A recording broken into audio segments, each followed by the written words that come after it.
Assalamualaikum warahmatullahi wabarakatuh. Salam sejahtera untuk kita semua. Kembali lagi di channel kita RKLN. Nah, kali ini kita akan membahas nih gimana cara kita untuk memulai sebuah bisnis, yang dimana bisnisnya ini tidak perlu modal banyak. Atau artinya kalau misalnya pikiran orang kan banyak yang bilang tuh mulai bisnis tuh pasti butuh modal dong. Nah, sekarang kita bicara nih sebuah bisnis yang tidak menggunakan modal besar.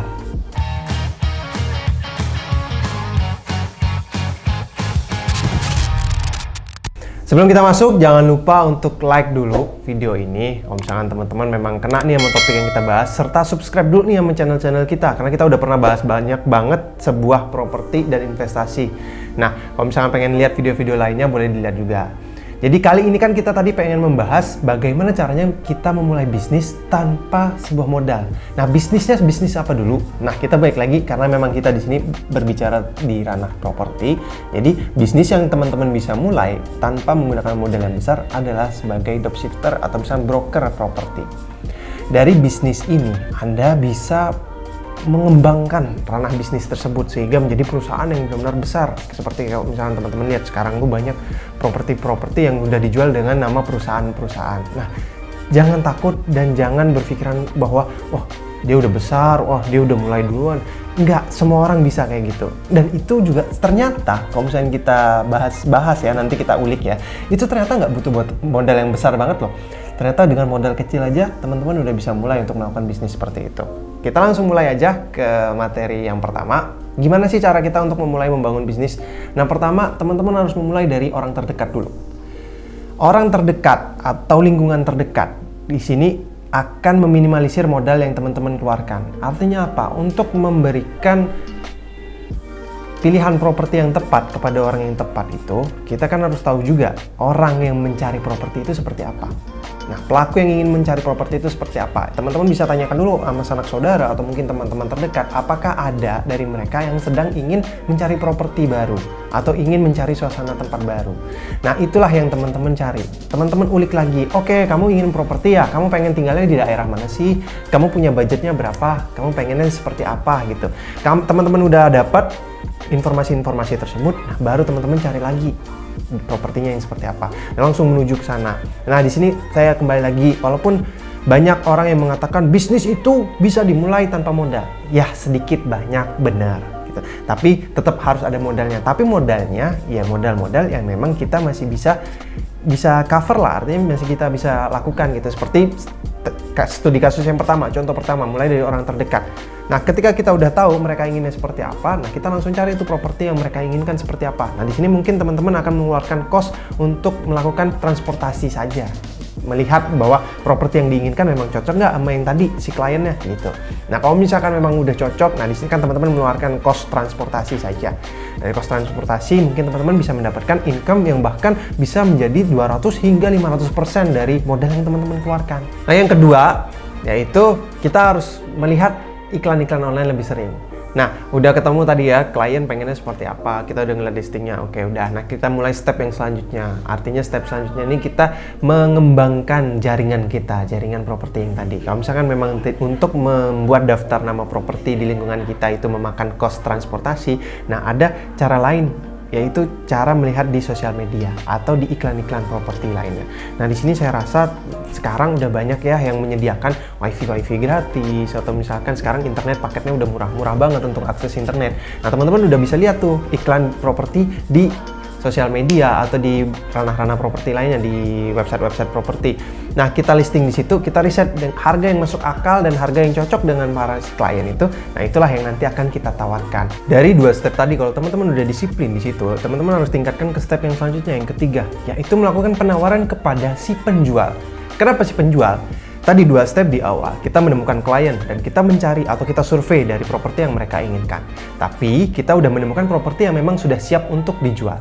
Sebelum properti itu siap untuk dijual, dalam artian teman-teman bisa meningkatkan income di sini dengan presentasi yang lebih besar. Karena kita dulu yang mencari si penjualnya.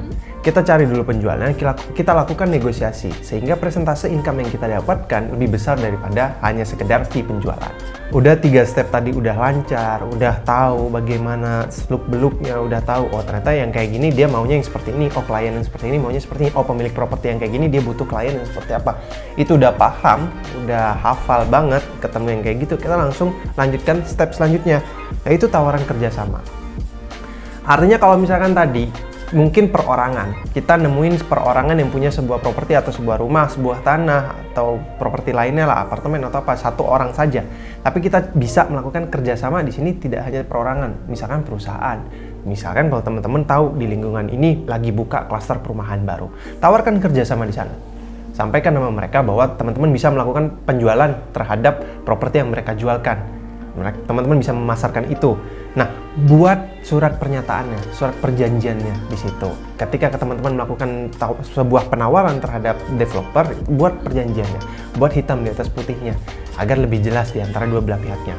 Dari situ teman-teman memiliki produk yang teman-teman sendiri tidak mengeluarkan modal di situ. Artinya si developer yang melakukan pembangunan rumahnya, tapi si teman-teman di sini hanya mencari pemasarannya kemana gitu.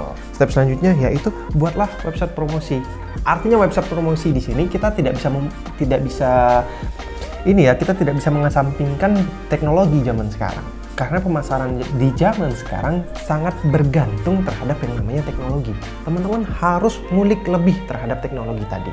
Mungkin kalau misalkan di step 1, 2, 3, dan 4 tadi teman-teman udah menggunakan cara offline, artinya menemukan calon bayarnya, ketemu langsung pemasaran, langsung menawarkan langsung secara tatap muka.